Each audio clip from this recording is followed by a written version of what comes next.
It took Andrew almost an hour to calm down before he could go home. I did not expect to receive such news on this day. He didn't want to tell his wife and then his daughter everything. At 8 years old, she should already understand everything. He had no idea how everything would be.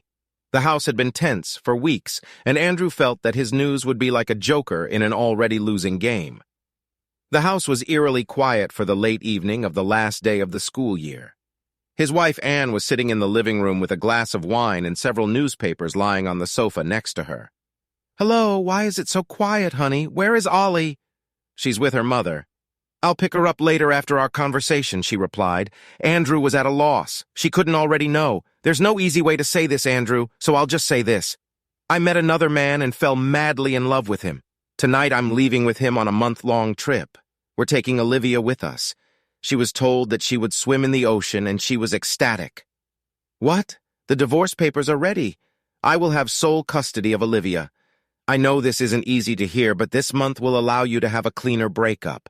The documents will be officially handed to you tomorrow, and when I return, we can discuss the details."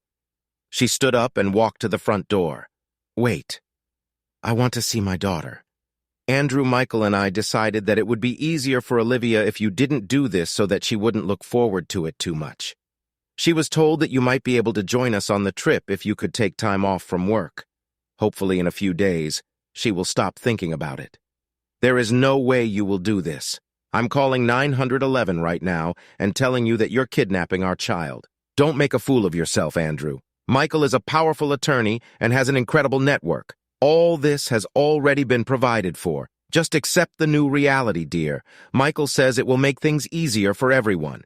And today I learned something that I have to tell you about now. It makes a difference. Trust me." Andrew's throat was so tight that he could hardly breathe. "Oh, I'm sure this is very important, Andrew, but trust me, it can wait until I get back. Okay, bye. The driver is waiting." "I'm dying, Anne," he shouted as she left. "Don't be so dramatic, Andrew. You will survive." She got into an unfamiliar car that was waiting for her and disappeared 10 seconds later. Andrew tried to call her, but she left her phone on the bedside table. He then tried to call his mother-in-law to talk to Olivia, but there was no answer. He called 911 and reported the child abduction. 2 policemen came to give evidence and told him that he would hear from them within 24 hours. In the evening, he received nothing and collapsed on the sofa long after midnight. The next day, Andrew woke up with a pounding head. Police had not yet released anything this afternoon, but Andrew received a text message from an unfamiliar number. Attached to the SMS was a photograph of Olivia, Anna, and an unknown man. They were all on the beach, a real family photo, but with a different father. This is all game over. Anne was glad to be home after a fantastic but tiring trip.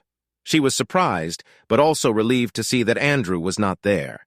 The house looked as if no one had been in it for a long time.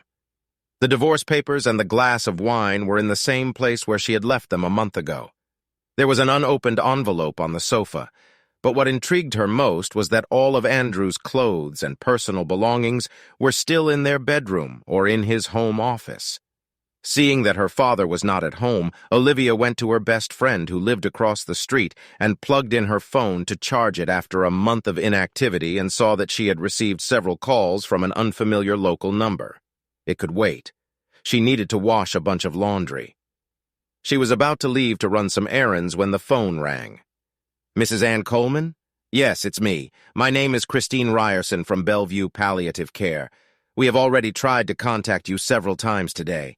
Ma'am, it is my sad duty to inform you that your husband Andrew passed away early this morning." What the hell? Palliative care? What is this, a joke? Because this is not funny. "Mrs. Coleman, I was informed that your husband was never able to tell you that he has an aggressive form of glioblastoma, an incurable form of brain cancer." After this, and did not hear anything Mrs. Ryerson said, she sat on the sofa completely stunned. A few minutes later, the doorbell rang. "Are you Mrs. Ann Coleman?" asked the young woman. "Yes," Anne answered hesitantly.